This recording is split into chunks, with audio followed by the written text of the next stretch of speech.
Ọba tó ń ṣoore fẹ́ni tí ò mọ yìí, mo wá yàn o.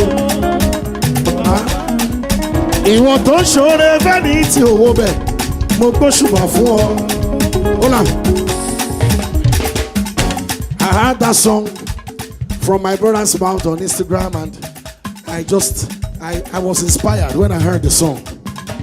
And I mean, we reached out, and I'm glad he came here today just to sing that song. Ọba tó ń ṣoore fẹ́ni tí ò wo bẹ̀, mo gbóṣùbà fún ọ. Bàbá, ìwọ ló ṣoore fẹ́ni tí ò mọ yìí, mo wá yàn o. Bàbá, so you will tell us. Stand upright. You will tell us your name, and you will sing that song the way you sang it. God bless you, sir. I go by the name Ajulo Jesu. That's my Instagram handle, Ajulo Jesu. Ọba tí ń ṣoore fún mi láì wo bẹ̀, mo wá yàn o. Bàbá, ìwọ tó ń ṣoore fẹ́ni tí ò mọ yìí, mo dẹ̀ gbóṣùbà fún wọn. Káre káre káre o. Ọba tí ń ṣoore fẹ́ni láì wo bẹ̀, mo wá yàn o. Ìwọ ló ṣoore fẹ́ni tí ò mọ yìí, mo gbóṣùbà fún wọn. Káre. Alábà ti ṣoore fún mi láì wo bẹ̀, mo wá yàn o. Bàbá o, ìwọ tó ń ṣoore fẹ́ni tí ò mọ yìí, mo gbóṣùbà fún wọn. Káre káre káre o. Ọba tó ń ṣoore fún mi láì wo bẹ̀. Jésù, Ọlọ́run ṣoore fún mi máa wò bẹ̀. Ìwọ tó ṣoore fẹ́ni tí ò mọ yìí, mo gbóṣùbà fún wọn. Káre. Ọlọ́run wá ṣoore fẹ́ lómi kò tiẹ̀ ní wo bẹ̀. Tẹ́lómi bá ṣoore fún ẹ, ó máa screenshot yẹ. Tó bá lọ bẹ́ èèyàn wípé kó ṣàánú fún ẹ, tó bá ń ṣàánú fún ẹ, on record as they are giving you money, they are recording it. Wọ́n á wá post yẹ, ìwọ náà àti wá repost yẹ. Wọ́n á wá lo hashtag we rise by lifting others. Ọlọ́run ò kì í ṣe bẹ́ẹ̀ yẹn o. Ọlọ́run la fúnni má sì rèkú. Ọlọ́run a sì ṣoore fẹ́ lòmíì, ẹni ò tún ní mọ yìí ẹ̀. Many of us, the mercy that God has shown to us, we do not even deserve it. I want you to sing that song again with your understanding. Ọba tó ń ṣoore fún mi láì wo bẹ̀, mo wá yàn o. Bàbá, ìwọ tó ń ṣoore fẹ́ni tí ò mọ yìí, mo gbóṣùbà fún wọn. Káre. Ọba tó ń ṣoore fún mi láì wo bẹ̀, kò wo bẹ̀. mo wá yàn o. Bàbá, ìwọ tó ń ṣoore fẹ́ni tí ò mọ yìí, mo gbóṣùbà fún wọn. Káre. Yorùbá máa ní pé bí wọ́n bá ṣoore fún yàn á tún lóṣò tí. Ọlọ́run kì í ṣe bẹ́ẹ̀ yẹn. Lórí 2K, àfúnni má wo bẹ̀, àfúnni má screenshot, àfúnni gbójú, àfúnni look away. Ọba tó ń ṣoore fẹ́ni láì wo bẹ̀, mo wá yàn o. Bàbá, ìwọ ló ń ṣoore fẹ́ni tí ò mọ yìí, Ọlọ́run mo gbóṣùbà fún wọn. Sing it louder.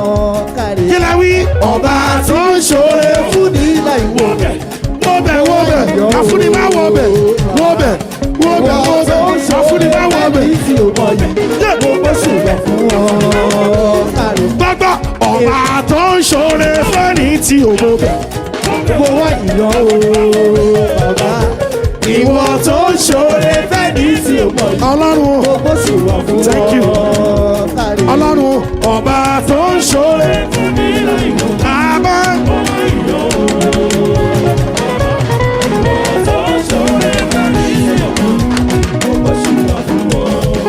Kì í tó gbé máàkì sílẹ̀, kì í tó gbé máàkì sílẹ̀.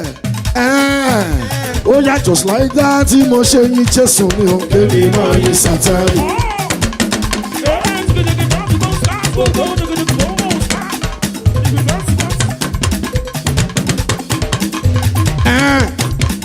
Mo gbé Jésù sókè sókè o.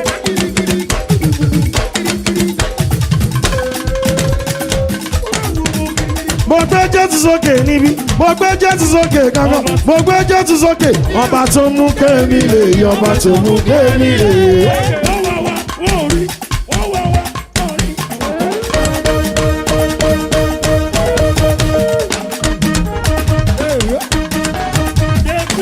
Ẹyọ kan tó kù lélẹ́yìí, ó yá mo ní alayọ̀ alayọ̀ alayọ̀ sí.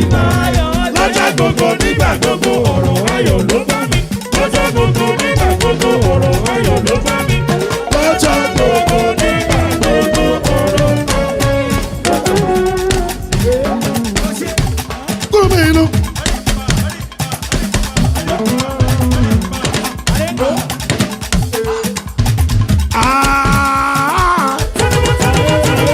This guy got another one.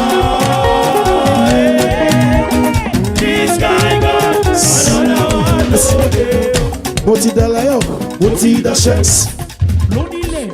Kò tó music manner, etí inú.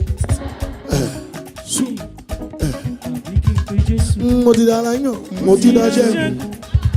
Nínú Jésù o, mo ti da ṣẹ́gun. Ikú wá mi délé, kò bá mi nílé. Wọ́n. Àrùn wá mi délé, kò bá mi nílé. Ngẹ́ngẹ́ngẹ́. Mo ti da láyọ̀, mo ti da ṣẹ́gun. Nínú o, nínú o, nínú o, nínú o, nínú o. Thank you for not leaving me to the wishes of my enemies. Thank you for fighting my battles for me.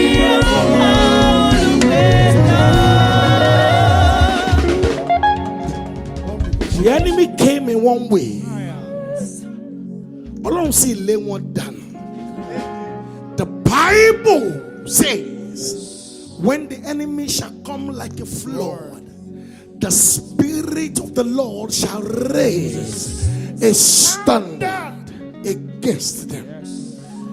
Thank you for not leaving me to the wishes of my enemies. Thank you for fighting my battles. Ọlọ́run mi, Jehovah.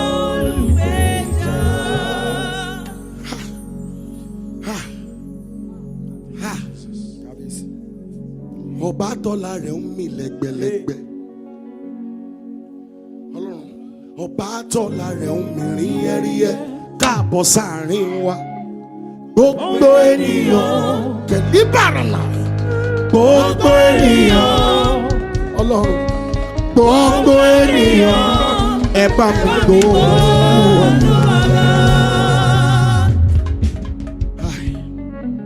Lord, I am grateful. What the enemy meant for evil, God has turned it around. He has turned it around. What the enemy meant for shame, God has turned it around for my good. Ẹni tó pariwo òkun mọ́rọ́rọ́, òkun omi ó represent ìbínú ayé. Ó pariwo òkun mọ́rọ́rọ́, ariwo orí irú omi àti gìrìgìrì ẹ̀sìn àwọn ènìyàn.